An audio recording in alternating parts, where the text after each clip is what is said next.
बड'लेटेस्ट आपडेटआव बयखौबो बरायबाय। दिनैनि रादाबखौ फरायदों आं प्रमद खाख्लारि। गिबि निउज आपडेटआव दङ।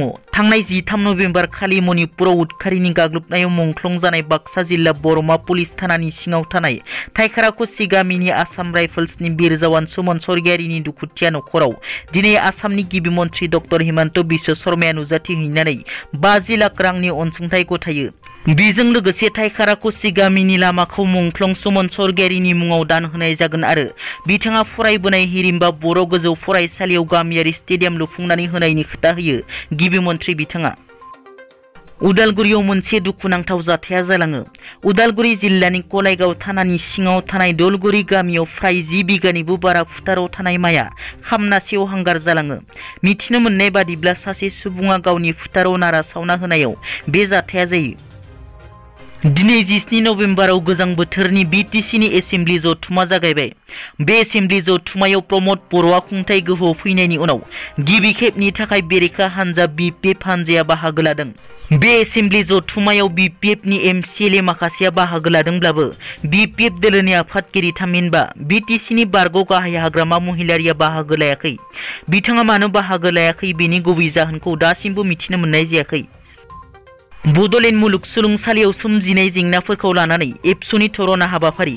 बाक्सा जिल्लानि सिङाव थानाय गरेस्वर फरायसालिमानि लांगोनायाव भाइस चेन्सेलर प्रफेसर लाइस्राम लाटु सिंनि हेंथायै दिनै गरेस्वर दख'रा एबसु, महारिपारा दख'रा एबसु, नावकाटा दख'रा एबसु आरो गरेस्वर फरायसालिमानि फरायसा आफादआ गोख्रों रावजों सोंखारियो। बड'लेण्ड मुलुगसोलोंसालियाव थाबैनो बिटिआर ओनसोलनिफ्राय सासे रेजिस्ट्रार थिसननो, फरायसाफोरनि आनजादनि फिथाइ मार्कशीट, ग्रेडशीट आरो पिजि कर्सनि जेंनाफोरखौ थाबैनो सुस्रांनो खावलायदों।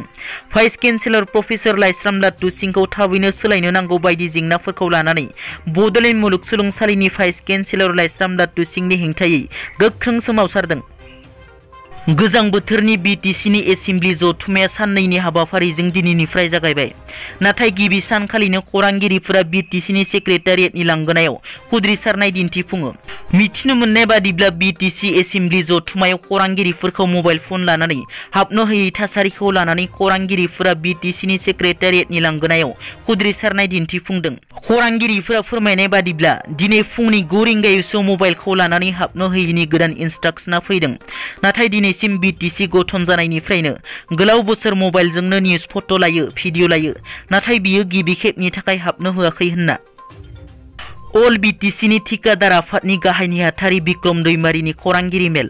बिथाङा बुङो दि प्रमद बर' बिथां आरो हाग्रामा महिलारि बिथां बिसोर सानैखौबो मोनसे जौसाङावनो जिरायनानै बेजों बे आर'नाइ गान होलायनानै मिलायना थानायखौसो दुलाराय बर' रायजो राजाया लुबैदों। लोगोसे रन्जन दैमारिनि सायावबो बिथाङा बुङो दि जेसेबां एनडिएफबिफोर दङ, गभर्नमेन्टआव थानाय, गभर्नमेन्टआव थायै, जेलाव थानाय आरो ओंखारबोनाय बिथांमोननि गोसो गोरबो सिङाव सिलाइनि गुलिजों गावनानै बिसोरखौ जोखोम खालामना दोननाय बादि जादों। दिनै थैयाबो थाङाबो। जेब्ला रन्जन दैमारिया सुक्ति जानायनि उनाव जेब्ला 30 जानुवारियाव गुवाहाटी GMCH अडिट'रियामाव हाथियार गथायनायनि मोनसे प्रग्राम खालामनाय जादोंमोन, बे हाथियारा एनडिएफबिनि सोमोन आरो बिनि गुबै मेन मास्टार माइन्ड दुलाराय भारतखौ सोमावग्लुंहोनाया रन्जन दैमारियानोमोन। रन्जन दैमारिनि नाजानायाव बर' जातिखौ रैखाथि होनो थाखाय मानो हाथियार लानो गोनां जादोंमोन? निसय बै अडिट'रियामाव जानाय प्रग्रामाव बुंनो गोनां गोबां बाथ्रा दंमोन, नाथाय रन्जन दैमारिखौ मोनसेबो खोथा बुंनो स्कप होनाय जायाखै। नैथियाव 7 फेब्रुवारियाव मोनसे जथुमायाव जाय जथुमायाव 10 लाखनिबो बारा सुबुङा बाहागो लादोंमोन, बेयावबो रन्जन दैमारिखौ मानो फंसेबो खोथा बुंनो होआखै। थामथियाव 24 फेब्रुवारियाव रन्जन दैमारिया गावनो मोनसे प्रग्राम लादोंमोन, नाथाय बै सानखालिनि सिगाङावनो 20 फेब्रुवारियाव बिथांखौ जेलाव लांफिनदों। रन्जन दैमारिखौ मोनसेबो खोथा बुंनायनि स्कप होआसै। अब्लानो रायजोआ रोखा जाबाय बे मोनसे राजखान्थिनि हरजन्त्र होननानै। दिनैनि रादाबा एसेनोसै। नोंथांमोना जुदि आंनि चेनेलखौ दासिमबो साबस्क्राइब खालामाखै, अन्नानै साबस्क्राइब खालाम। गोजोन्थों।